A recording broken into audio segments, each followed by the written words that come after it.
कैसे हो प्यारे विद्यार्थियों। उम्मीद है आप सब बहुत ही अच्छे होंगे। आज के इस वीडियो क्लास में हम प्रश्नावली 7.1 का चौथा सवाल सॉल्व करेंगे। सवाल है एल और एम दो समांतर रेखाएं हैं जिन्हें समांतर रेखाओं पी और क्यू का एक अन्य युग्म प्रतिच्छेद करता है। दर्शाइए कि त्रिभुज ए बी सी सर्वांग सम है त्रिभुज सी डी ए के।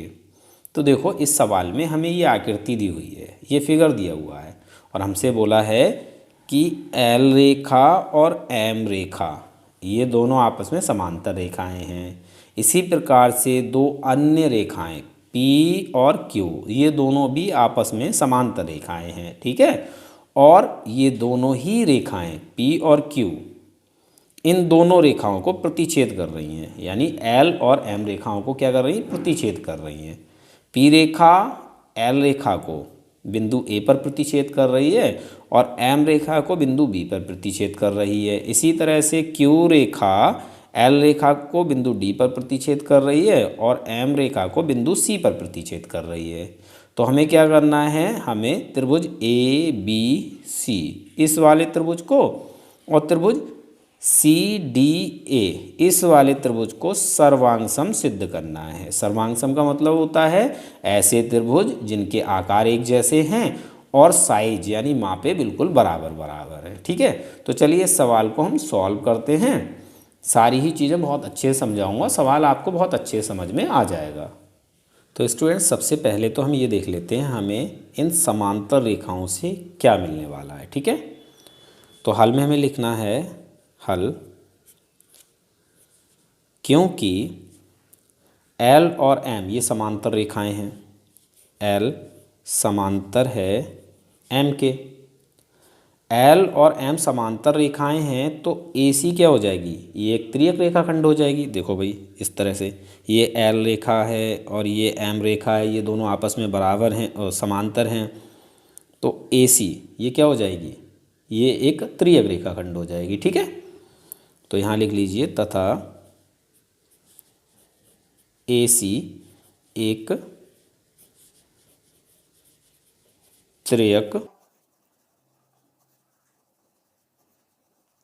रेखाखंड है। एल और एम समांतर रेखाएं हैं तो ए सी एक त्रियक रेखाखंड हो जाती है। अब ए सी अगर एक त्रियक रेखाखंड हो जाती है तो ये वाला कोण कोण डी ए सी ये वाला कोण और कोण बी सी ए ये वाला कोण ये एकांतर अंतः कोण हो जाएंगे, ये आपस में बराबर हो जाएंगे।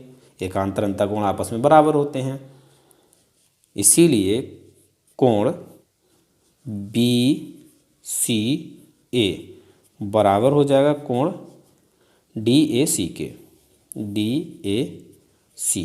कारण क्या है, ब्रैकेट में लिख देंगे एकांतर अंतः कोण।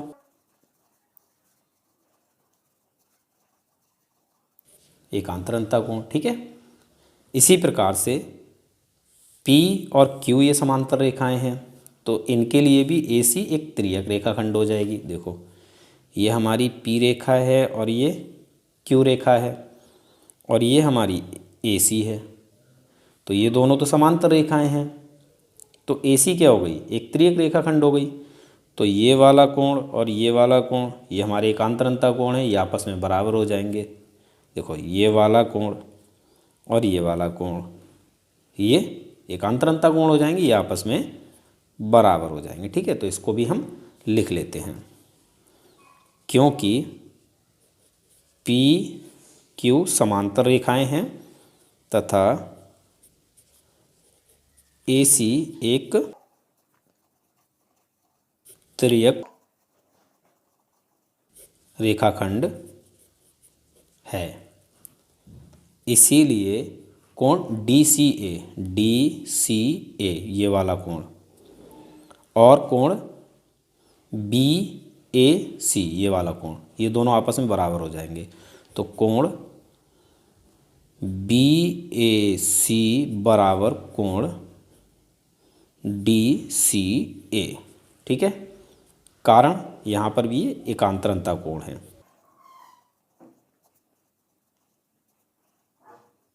एकांतर अंतः कोण, ठीक। अब देखिए अब हम इन दो त्रिभुजों को सर्वांग सम सिद्ध करते हैं।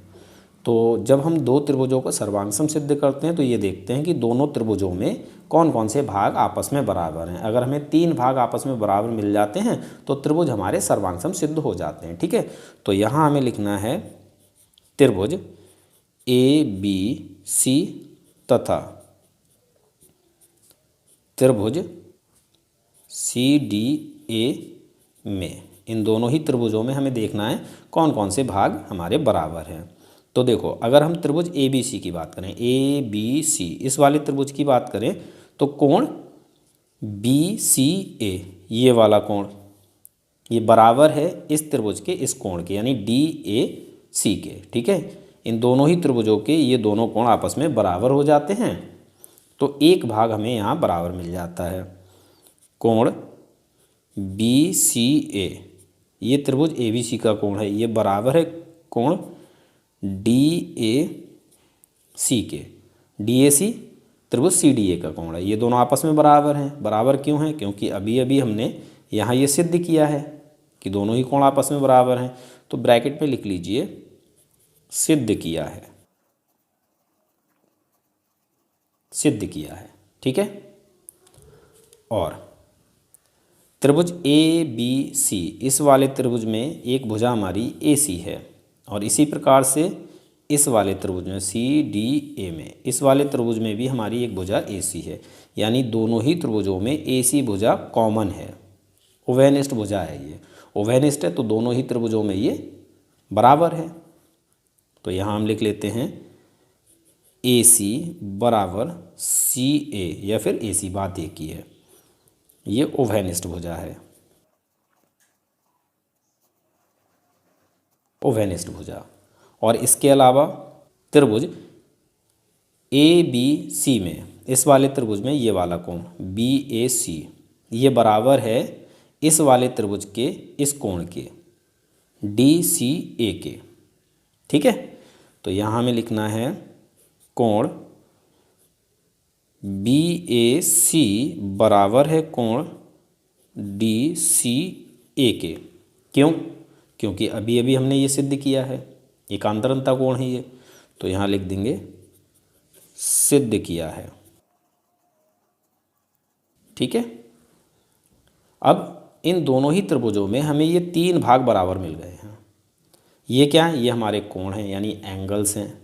ये दोनों क्या हैं? ये हमारी भुजाएं हैं, यानी साइड्स हैं। ये दोनों क्या हैं? ये दोनों भी कोण हैं, यानी एंगल्स हैं। तो देखो यहाँ से हमें क्या मिला, ASA, और ये त्रिभुजों की सर्वांग समता का एक नियम है।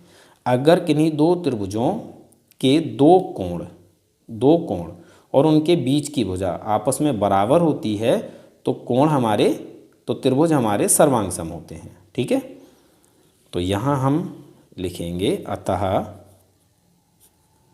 त्रिभुज, अतः ASA नियम से, ये त्रिभुजों की सर्वांग समता का एक नियम है। एंगल साइड एंगल, यानी कोण भुजा कोण, अगर किन्हीं दो त्रिभुजों की दो कोण और उनके बीच की भुजा आपस में बराबर होती है तो त्रिभुज सर्वांग सम होते हैं। अतः त्रिभुज ABC ये सर्वांग सम है त्रिभुज CDA के। इस फिगर में भी अब देख लीजिए एक बार, देखो ये वाले दो कोण दोनों त्रिभुजों के आपस में बराबर हैं, और इन दोनों त्रिभुजों में इन दोनों कोणों के बीच की भुजा क्या है? AC है।